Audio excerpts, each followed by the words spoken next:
Okay, so before this video starts, I just want to make one disclaimer. This video is not going to be monetized. It will never be monetized, ever.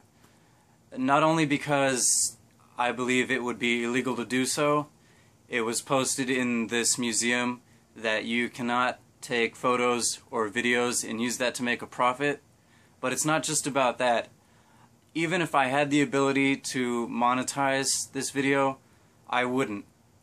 I just believe that would be wrong. The 228 incident is like the biggest emotional scar in modern Taiwanese history, and it would not be right to try and take that and use it to make a profit. So, again, I'm not going to monetize this video when I upload it, and I will never monetize it in the future. This video is not about making money. This video is about providing information and hopefully educating people about the 228 incident and hopefully encouraging them to visit the museum. Okay, thank you guys. Please enjoy the video. Hi guys, Brian here again. So this week, unfortunately, the weather was poor, partly because a typhoon that hit, mostly in the southeast of the country. So I didn't get a chance to take you guys to the original location that I had in mind, but I did get a chance to take you here. The National 228 Memorial Museum. So first, I want to kind of tell you about the museum and my thoughts on the building itself. So where is this museum? Well, it's very easy to get to. You just need to go to Chiang Kai-shek Memorial Hall MRT station. And I have mentioned that station before in some of my other videos, and when you get there you just need to take a short walk north of the memorial. The address is what you see here in the photo. That's Nan Hai Road, number 54. So the building itself is actually quite small in comparison to a lot of other museums that I have gone to in my life. That's not a bad thing though. One of the best or most memorable museums that I ever went to was a really small Native American museum in South Dakota. So size is not an indicator of quality. I thought the building itself was very nice looking and had an appropriate style to suit its purpose. Another thing I liked about it was the garden area they had in the back with trees and a fish pond. And the stage area where it looks like they might hold gatherings or make commemoration speeches when the 228 holiday comes around. The inside of the museum was really done well, and it is tasteful and respectful to the memory of the victims and their families. I guess my only complaint or comment would be that they need more English or other international language signage. They had some pamphlets in a few languages and some signs in English, but it was limited and you are left to kind of infer the meaning of many things. I think if they want more people to learn about this and how important it is, they need to make it accessible to more people who speak all kinds of different languages. Okay, now let's get into the incident itself. What was the 228 incident? Why is there a national holiday for it in Taiwan? And why does this place, the museum, why does it exist?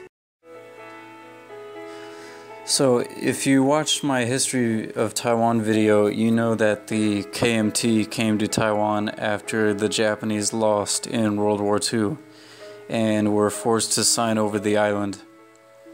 Well, when they came over in 1945, even though they were greeted by the Taiwanese as brothers or comrades, that feeling didn't last. This was because of their bad behavior. They stole from the Taiwanese, treated them as second-class citizens. They broke into people's houses, took their food and their personal belongings, and because of their horrible economic mismanagement, there was runaway inflation and food shortages. During this time, the KMT was even taking large amounts of goods and shipping them to mainland China to meet shortages caused by the Civil War, where they were sold at a very high profit. This led to the February 28th incident or massacre, where in 1947 KMT authorities tried to confiscate black market cigarettes from a female vendor in Datong district here in Taipei City. And in the process, they hit and killed the woman with the butt of a gun. In response to that, people rioted, and eventually rebellion against the KMT spread throughout Taiwan. And in response to this, the KMT military forces went on an all-out killing spree of anyone and everyone. And this basically began the period known as the White Terror. Another thing that I had mentioned in my past history video. The people they targeted in this massacre were from all walks of life and included children. However, it seems people they went after in particular were people who were well educated or who held a high position or had a good job during Japanese rule, like school teachers or university professors or doctors or lawyers. Basically, Taiwan's intelligentsia. All the different ways people were killed and tortured is awful, and it's heartbreaking. But maybe even worse than that is the high number of people who were disappeared, and their families never learned what happened to them. The number of the dead goes into the tens of thousands, but only like 5%, if I remember correctly, are identified as victims, and only a very small number of their families have received any kind of compensation. And lastly, it took all the way until 1995 for the government to apologize for the massacre and the White Terror period. Now, finally, after the end of martial law and the beginning of democracy, people can talk openly about this, and that is why I think this museum and others like it are important. People need to know the truth. Nothing is really gained by doing a cover-up or purposely omitting things. Also, you know, it has been said many times before, but it's true. People need to know of these horrible events that took place in history so they can learn, and so this kind of thing will never happen ever again. Okay, so the last thing I want to do is this. I want to ask you guys a question. Do you think it is important that Taiwan have what is called transitional justice? So what is transitional justice? Transitional justice consists of judicial and non-judicial measures implemented in order to redress legacies of human rights abuses, and such measures can include criminal prosecutions, truth commissions, reparation programs, and various other kinds of reform.